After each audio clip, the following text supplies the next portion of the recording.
Por volta de 1950, período pós-guerra, uma companhia farmacêutica alemã, a Chemie Grünenthal, passou a pesquisar e produzir novos antibióticos. Em uma das tentativas, no ano de 1957, uma substância nova foi produzida, a fitaloilisoglutamina, mais conhecida como talidomida. No entanto, ela não apresentava as características antibacterianas desejadas, mas sim propriedades capazes de controlar a ansiedade e náuseas. A talidomida é um composto derivado do ácido glutâmico de fórmula química C13H10N2O4. Sua estrutura contém um único átomo quiral e grupos funcionais amida. Ela existe na forma de misturas dos isômeros S e R. Uma simples mudança no posicionamento do substituinte difere as duas estruturas.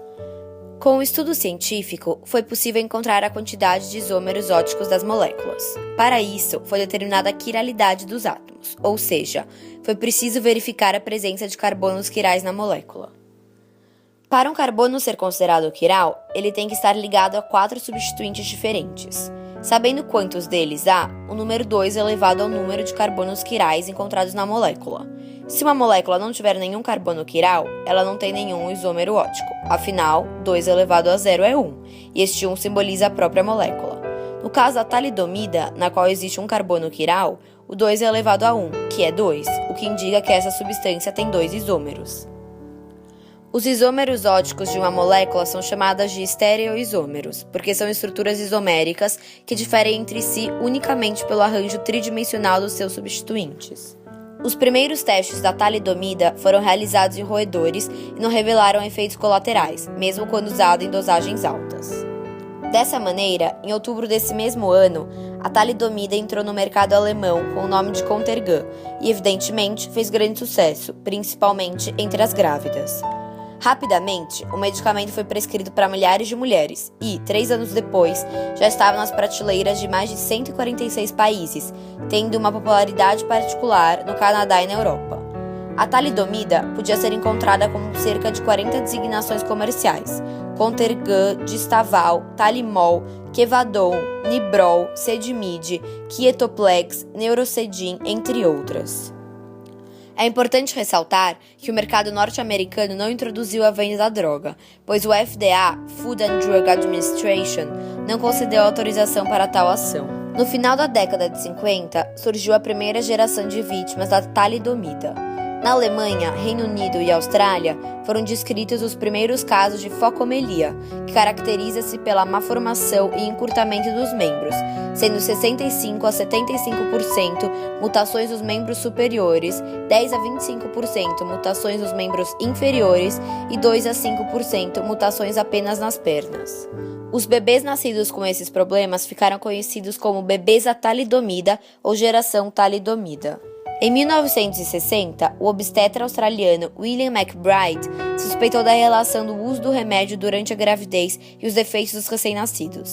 No entanto, apenas em novembro de 61, quando mais de 10 mil casos haviam sido registrados, o médico Windokind Lens conseguiu comprovar os efeitos teratogênicos da talidomida. Como dito anteriormente, a droga existe na forma de mistura dos isômeros S e R.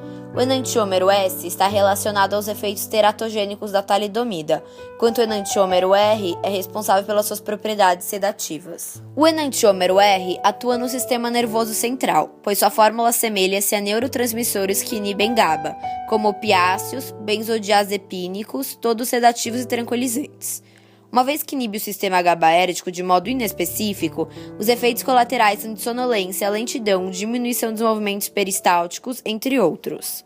Em relação à teratogenicidade, a talidomida intercala o DNA. Deste modo, o enantiômero S assemelha-se às estruturas das bases nitrogenadas, adenina e guanina, e quando em solução, tem a capacidade de se ligar no DNA mais rapidamente à guanina do que à adenina. Deste modo, intercala o DNA, causando uma mutação congênita. Uma vez que a reprodução celular do feto é maior e mais crucial do que a de um indivíduo adulto, a chance de ocorrer uma mutação congênita no DNA que acarretará efeitos teratogênicos é grande. Dessa maneira, a talidomida pode causar malformações que incluem focomelia, ausência de lábios, aumento do número de dedos, ocorrência de dedos colados, hidrocefalia, anomalias intestinais, cardiovasculares, renais e defeito nervoso cranial, uterino, genital e nos olhos e orelhas. Imediatamente, a droga foi retirada de circulação em todo o mundo, menos no Brasil, onde teoricamente saiu do mercado apenas no ano de 1965. Na prática, a droga continuou sendo consumida no Brasil, que fez com que surgisse uma segunda e até uma terceira geração da talidomida. Em 1973, os pais das crianças vitimadas pela talidomida criaram a Associação Brasileira das Vítimas da Talidomida, que tinha como objetivo lutar pelos direitos dos filhos e responsabilizar o Estado pelos desastres causados pela droga, uma vez que só proibiu a venda do remédio 4 anos depois do resto do mundo.